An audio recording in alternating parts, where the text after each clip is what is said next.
కులపిచ్చి టెర్రరిజంతో సమానం, దేశ ద్రోహంతో సమానం. కులహంకారంతో బ్రతుకుతూ నా దేశాన్ని నాశనం చేసే వాడికి కాలం విధించే భయంకరమైన శిక్ష.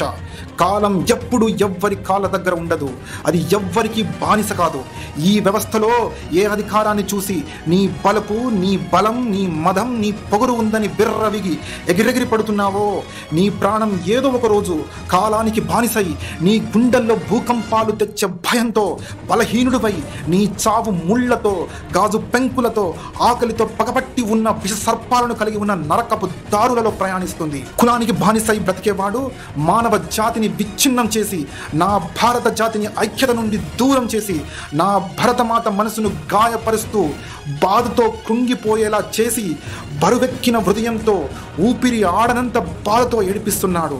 అలాంటి వాడికి చావులో కూడా ప్రశాంతత లేని చోటు దరి చేరుతుంది.